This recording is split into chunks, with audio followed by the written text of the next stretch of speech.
નમસ્કાર. આપણે આપણી આસપાસની દુનિયાને દરરોજ માપતા હોઈએ છીએ. ઘણીવાર તો આપણને ખબર પણ નથી હોતી. તો ચાલો આજે એ જ માપનની એક મજાની સફર પર નીકળીએ. શરૂઆત કરીશું એક સપાટ કાગળથી અને પહોંચીશું આપણી દુનિયાના નક્કર પદાર્થો સુધી. આ સવાલનો જવાબ આપણી આજુબાજુ, આપણી રોજિંદી જિંદગીમાં જ છુપાયેલો છે.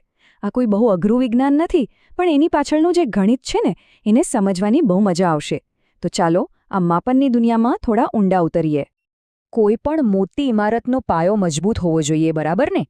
બસ એવી જ રીતે આપણે પણ એકદમ પાયાથી, એકદમ બેઝિકથી શરૂઆત કરીશું, એટલે કે સપાટ 2D જગ્યાને સમજવાથી. આ શબ્દ સાંભળીને સ્કૂલની યાદ આવી ગઈ નહીં? આપણે બધાએ આના વિશે ભણ્યા છીએ. પણ ચાલો 1 મિનિટ માટે બધું ભૂલી જઈએ અને આજે એને એકદમ નવા અને સરળ દૃષ્ટિકોણથી સમજીએ.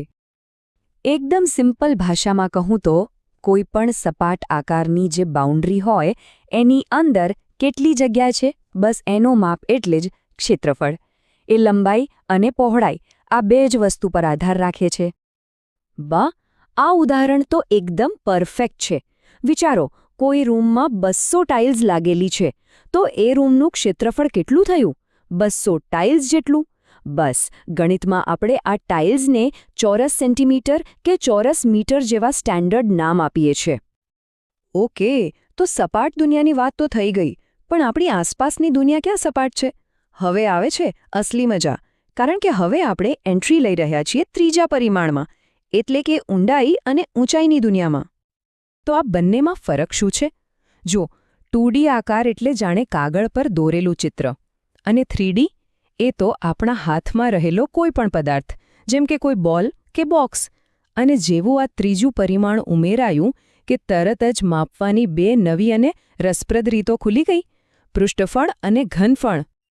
આપણી દુનિયા તો હજારો જાતના આકારોથી ભરેલી છે, પણ ચાલો સમજવા માટે બે એકદમ કોમન આકાર લઈએ. એક છે બોક્સ એટલે કે લંબખંડ, અને બીજો છે કોઈ કેન એટલે કે નળાકાર. આ બંનેને બરાબર સમજી લીધાને તો ઘણું બધું ક્લિયર થઈ જશે. તો સૌથી પહેલાં એ જોઈએ કે આ 3D પદાર્થોની બહારની સ્કિન એટલે કે એની સપાટીને કેવી રીતે માપી શકાય. એક મસ્ત ઉદાહરણ લઈએ. કોઈને ગિફ્ટ આપવા માટે એક બોક્સ પેક કરવું છે, તો એને વીંટાળવા માટે કેટલું રેપિંગ પેપર જોઈશે? બસ આ સવાલનો જે જવાબ છે ને, એ જ આપણને પૃષ્ઠફળ તરફ લઈ જાય છે. અરે વાહ, જોયું? ક્ષેત્રફળ શબ્દ પાછો આવી ગયો. કેમ કે પૃષ્ઠફળ કોઈ નવી જ વસ્તુ નથી. એ તો બસ કોઈ પણ 3D ઓબ્જેક્ટની બધી જ સપાટીઓના અલગ અલગ ક્ષેત્રફળનો ટોટલ છે. એકદમ સિમ્પલ. અને એટલે જ પેલું રેપિંગ પેપરવાળું ઉદાહરણ હંમેશા યાદ રાખવા જેવું છે. જરા પણ કાગળ વેડફ્યા વગર કોઈ બોક્સને બરાબર કવર કરવા માટે જેટલો કાગળ જોઈએ, બસ એ જ છે એનું કુલ પૃષ્ઠફળ. આ તો બહુ જ સહેલું છે. ચાલો મનમાં ને મનમાં કોઈ કાર્ડબોર્ડના બોક્સને ખોલી નાખીએ. એને એકદમ સપાટ પાથરી દઈએ. શું દેખાશે? ઉપર નીચે, આગળ પાછળ અને આજુબાજુ, એમ ટોટલ 6 લંબચોરસ, ખરું ને? બસ આ 6 ક્ષેત્રફળ શોધો, એનો સરવાળો કરી દો અને થઈ ગયું કામ, મળી ગયું પૃષ્ઠફળ. બરાબર. દુનિયામાં બધી વસ્તુઓ બોક્સ જેવી સીધી સપાટ નથી હોતી. પાણીની બોટલ કે પછી પેલા કેન જેવા વક્ર એટલે કે કર્વડ આકારોનું શું કરીશું? અને અહીં જ ગણિતનો જાદુ જોવા મળે છે. ક્યારે કોઈ કેન પરથી લેબલ ઉખાડ્યું છે? એને સપાટ કરો તો શું બને? એક લંબચોરસ. તો નળાકારનું પૃષ્ઠફળ એટલે શું? બસ ઉપર અને નીચેના બે ગોળ ઢાંકણાનું ક્ષેત્રફળ અને વત્તા પેલી વક્ર સપાટીમાંથી બનેલા લંબચોરસનું ક્ષેત્રફળ. કેટલું સરળ!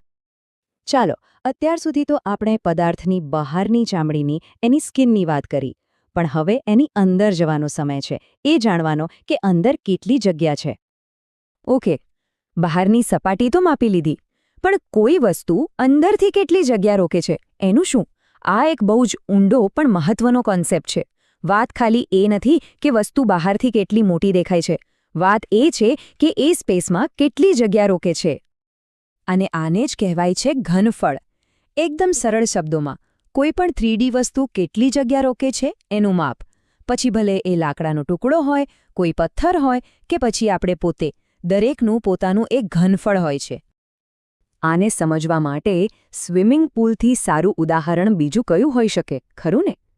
એક ખાલી સ્વિમિંગ પૂલને છલ્લોછલ ભરવા માટે જેટલું પાણી જોઈએ, બસ એ જ એ પૂલનું ઘનફળ છે, અંદરની કુલ જગ્યાનું માપ. અહીં એક નાની પણ બહુ જ અગત્યની વાત સમજવા જેવી છે. ઘનફળ અને ક્ષમતા વચ્ચેનો ફરક જુઓ. લાકડાનો એક નક્કર ટુકડો જગ્યા રોકે છે, એ થયું એનું ઘનફળ. પણ એક ખાલી જગ, એની અંદર પાણી સમાવી શકાય છે, એ થઈ એની ક્ષમતા. તો ઘનફળ સોલિડ વસ્તુનું હોય અને ક્ષમતા કોઈ ખાલી પાત્રની. અને આ આખા વિશ્લેષણનો સાર આ એક વાક્યમાં આવી જાય છે: માપવું એટલે જાણવું. આપણે વસ્તુઓને એટલા માટે માપીએ છીએ કારણ કે માપવાથી જ આપણને એની સાચી સમજણ મળે છે. અને જ્યાં સુધી સમજણ ન હોય ત્યાં સુધી કોઈ સુધારો શક્ય નથી, પછી એ વિજ્ઞાન હોય કે આપણું જીવન. તો આજના વિશ્લેષણને આપણે આ એક સવાલ સાથે પૂરું કરીએ. આપણે સાદા આકારો માપતા તો શીખ્યા, પણ કોઈ કારનું ઘનફળ કેવી રીતે માપીશું? વિચારો, એનો કોઈ એક ચોક્કસ આકાર તો છે નહીં. તો શું કરવું પડે? શું એને નાના નાના લંબઘન અને નળાકાર જેવા ટુકડાઓમાં વહેંચીને માપી શકાય? આ સવાલ જ આપણને બતાવે છે કે કેવી રીતે બેઝિક જ્ઞાનનો ઉપયોગ કરીને મોટી અને જટિલ સમસ્યાઓ પણ ઉકેલી શકાય છે.